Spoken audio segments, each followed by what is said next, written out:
আলহামদুলিল্লাহ বেশি ভালো নেই ভাইয়া। কেন?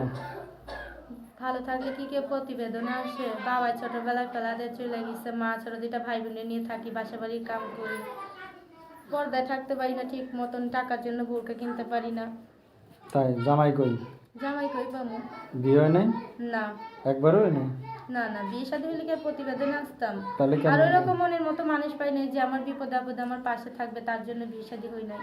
এখন আচ্ছা। যদি ভালো একটা মুসলিম ঘরের সন্তান পাই যে 5 ওয়াক্ত নামাজ পড়ে আমারে পর্দায় রাখতে পারবে, এরকম একটা ছেলে পেলে বিয়ে শাদী করবো। সে যদি বলে বিয়ে শাদী করতে একটু সময় লাগবে, তোমার পাশে থেকে আমি পবিত্র মন থেকে ভালোবাসা নিয়ে পাশে থাকবো, তোমার আমার পুরো ফ্যামিলির দায়িত্ব নেওয়া লাগবে না, শুধু একটা সেলাই মেশিন যদি কিনে দিতে পারে, সেলাই মেশিনের কাজ করেই হবে।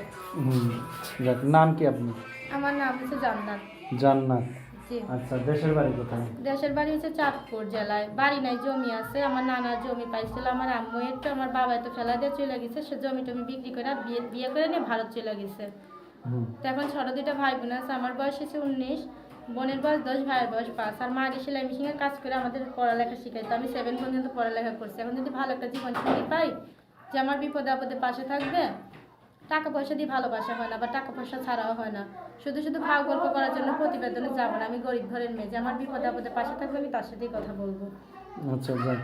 তো এর আগে প্রতিবেদন করছেন আপনি? করছিলাম ভাই, মনের মতো মানুষ পাই নাই, তার জন্য। আচ্ছা, যাক। আপনার সাথে যোগাযোগ করবে কিভাবে? এই তো আমার একটা বাটামালা ফোন আছে, ওইটার মাধ্যমে যোগাযোগ করবে। কেউ যদি আমার দেখতে চান যে আপু তোমার ভিডিও কলে দেখবো, আমার তো মোবাইল নাই, আমি কেমনে দেখবো? হয়তো যদি আমার কেউ ব্যবস্থা করে দেন তাহলে দেখতে পারবেন, না ছাড়া কেমনে দেখবেন? আচ্ছা, আপনার মোবাইলের লাস্টে 09 এইটা, এই নাম্বারটা? হ্যাঁ। এই নাম্বারে কল দিলে আপনার পাওয়া যাবে? জি, এই নাম্বারে কোন কল দিলে টাইমে আমার কল দিলে পাবেন। পাওয়া যাবে?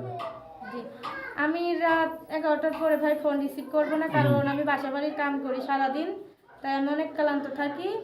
আর যে আমার দায়িত্ব নিবে আমি শুধু তার সাথেই কথা বলবো, যে আমার দায়িত্ব নিবে আমি প্রতিবেদনের চিন্তা বন্ধ করে দেবো। 10 জনের সাথে না, একজনের সাথেই কথা বলবো। আপনার বাবা কি করে? বাবা বললাম না, আরেকটা বিয়ে করে নিয়ে ভারত চলে গেছে। ও আচ্ছা। এখন মা ছোট দুটা ভাই বোনে নিয়ে থাকি বাসা ভাড়ে। আচ্ছা, আচ্ছা। তো এখন আপনি প্রতিবেদনে চাচ্ছেন কি? ভালো একটা জীবন সঙ্গী, যে বিপদে আপদে আমার পাশে থাকতে পারবে, বিপদ আপদে আপনার পাশে থাকলেই দিয়ে হবে। যে মানুষের বাসা বাড়ির কাজটা বন্ধ করে দিতে পারবে। সে আমার যদি বলে যে মাসে মাসে তোমার খরচ আমি দিতে পারবো না, তোমার একটা সেলাই মেশিন কিনে দেই, সেলাই মেশিন কিনে দিলেই হবে। আমি নিজের কাজ নিজে করেই খাইতে ভালোবাসি, আমি সেলাই মেশিনের কাজ জানি, আমার মাও জানে। আচ্ছা, তোমার নাম কি যেন? জান্নাত। জান্নাত। তো তো দর্শক, এই নাম্বারে কল দিলে ভাই আমারে পাইবেন, কিন্তু আজে বাজে মন্তব্য নিয়ে কেউ কল দিবেন না, বিপদের সময় পাশে থাকতে পারলেই কল আচ্ছা দিবেন। দর্শক, আমরা অনুষ্ঠানের একেবারে শেষ পর্যায়ে চলে এসেছি। দর্শকদের কিছু বলার আছে? জি ভাই, কেউ খারাপ মন্তব্য নিয়ে কল দিবেন না। যদি ভাই হিসেবে ওকে পাশে থাকতে চান, যে একটা সেলাই মেশিন কিনে দিব, তাহলে ফোন দিবেন। আর বাকি কথা আমি ফোনেই বলতে পারবো।